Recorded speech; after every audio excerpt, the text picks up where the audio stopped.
Good morning. It's a beautiful day today, and today I'm going to talk about the Hero 11.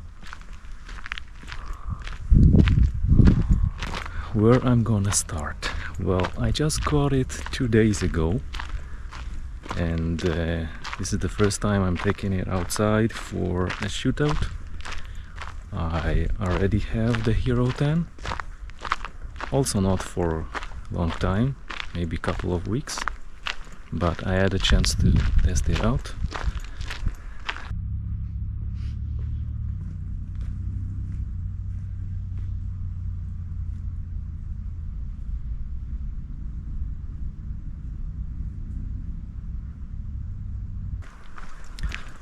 It always feels awkward to me talking to a camera.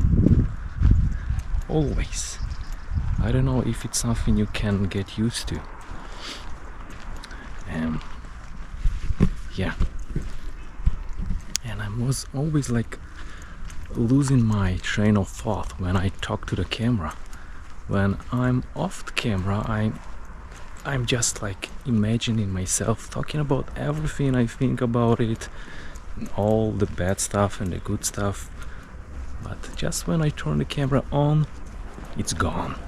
I can't remember anything, and it's hard to express myself.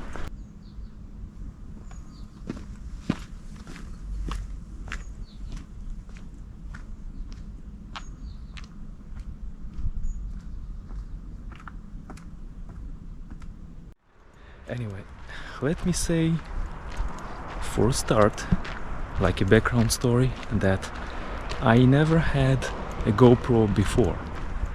The Hero 10 and the Hero 11 are my first GoPro cameras, and yeah, it's kind of silly like to buy both of them at the same time. Like I bought both of them in less than a month, alright? But I had a chance to get the Hero 10. I mean, quite a good discount. It was someone who got it as a present and sold it, and the price was pretty good, so I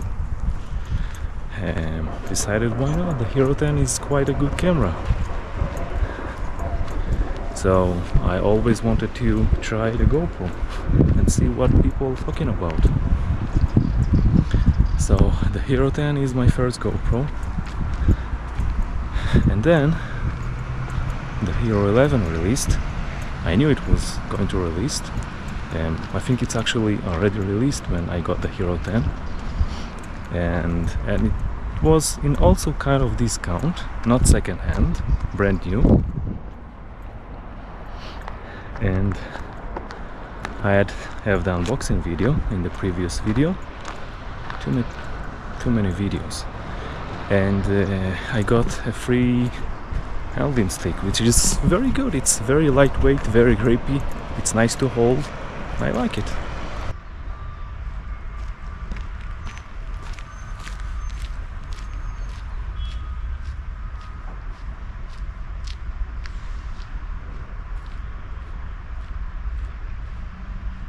Prices here in Israel are quite expensive, and prices in the US are much cheaper, but all the things you import to Israel have a tax, a 17% tax that you have to pay no matter what you import, along with shipping costs, other fees. So sometimes it's worth it, sometimes it's not. And for the GoPro, it wasn't worth it, even with a big discount that you had on a GoPro website. With all the fees, it turned out to be around the same price that you get it in Israel. And the benefit of getting it here is that you can pay in credit, and that's not something you can do when you buy something from Amazon, for example.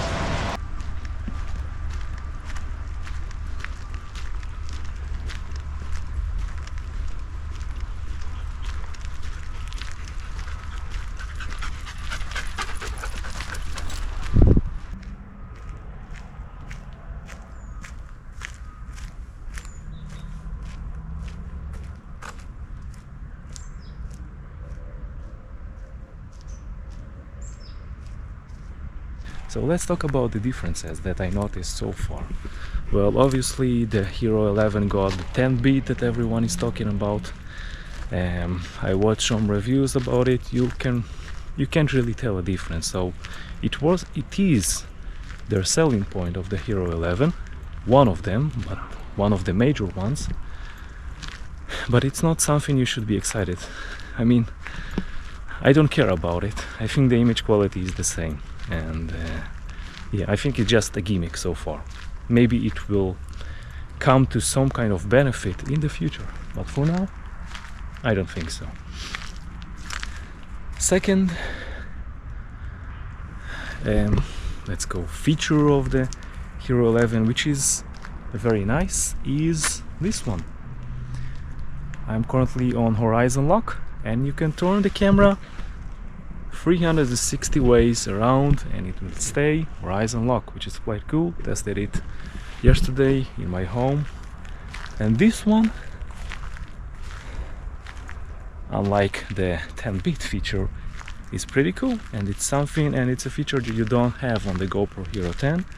On the GoPro Hero 10 you only have that horizon lock. I think it's until 45 degrees or 19, something like that, but it's not full 360 degrees. So that's a cool feature that I'm actually gonna use. You can mount the camera any way you like it, like that, tilting side by side, and you'll still have the horizon locked and nice.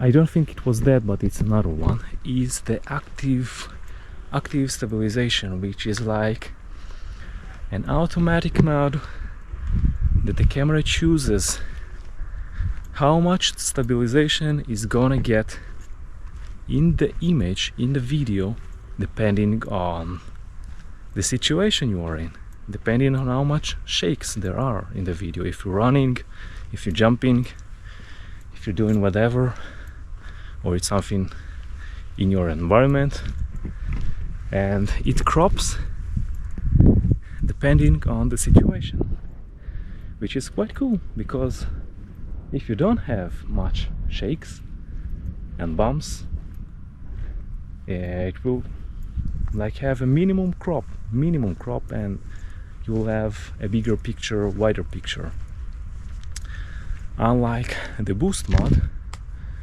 which will crop the image and will stay cropped no matter the situation. So that's another cool feature.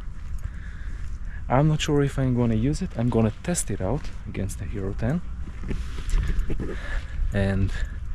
but I think the hyper smooth that you have on the Hero 10, which crops just a little, I think, if at all, and this is actually what I'm using right now, is good enough for any activity that I do. Maybe you need the boost mode or the active mode if you're doing something extreme like biking, motovlogging, and dirt riding, I don't know, you name it. But for me, for my daily routines, well, not daily, but what I do when I shoot, it's the hyper smooth, the on that you have on the Hero 11 is more than enough.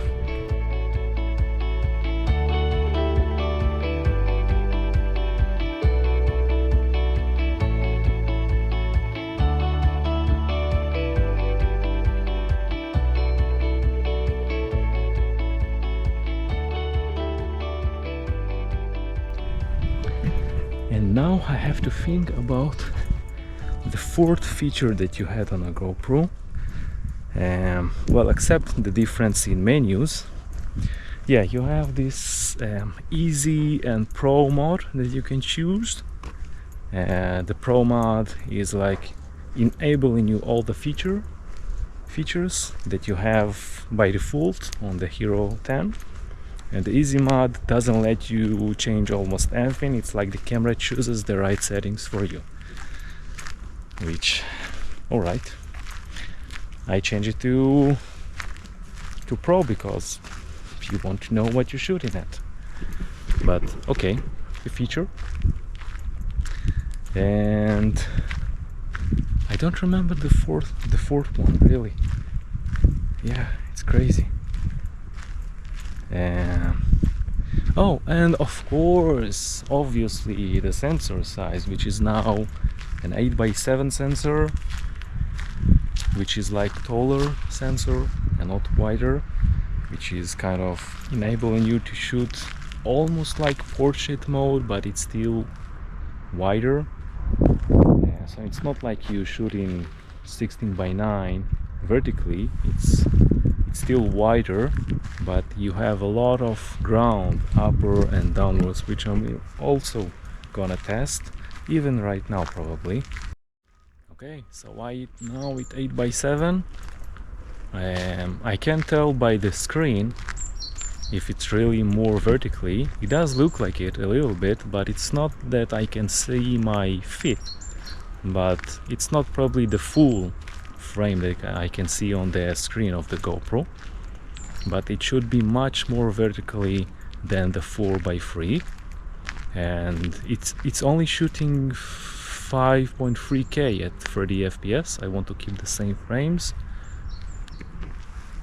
and not 4K, so it's shooting at 5.3 30 FPS, and it's also not horizon leveling, it's only a wide angle lens, which is, yeah, all right.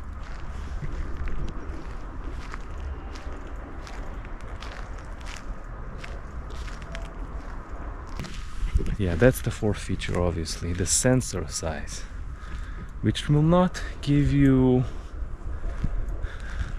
a better image quality, but again, it's a feature for people who like to have more vertical view for places like Instagram and TikTok and all that crap that 5 years old use. Alright, I guess this is all. I'm already in 18 minutes and I started with 72% and now it's 15% on the Hero 11, so it's already 22% less with 18 minutes of recording. So it means, at least by that video, it's taking more than 1% for each video shooting, which, okay, I mean, it's shooting in 4K 30 frames per second with horizon lock and with hyper smooth stabilization, so all that takes battery. The screen is dimmed after 1 minute, so that saves a bit of battery, but yeah, stay tuned for a full comparison. Alright, now it's 4x3, so it's more squarish, it's not 16:9. Okay, this is mode I never shoot at, because my videos are intended for YouTube, so I don't want any black bars on the right or left.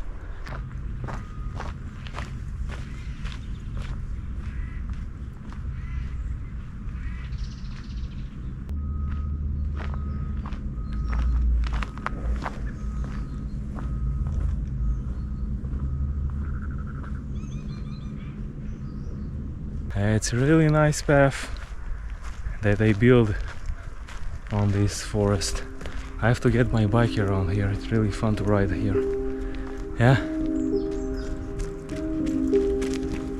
No one's gonna steal my camera.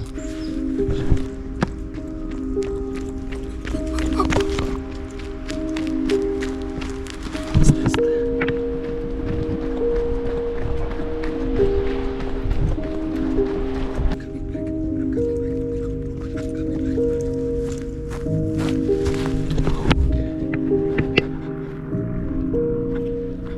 Crazy! You can see me?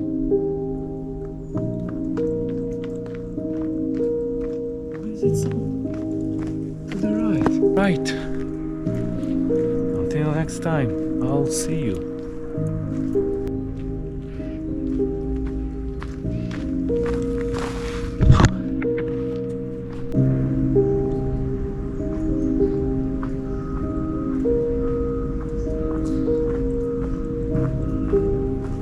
I'll pretend I don't see you, GoPro. You're invisible. Okay, great. So now I'm heading back home.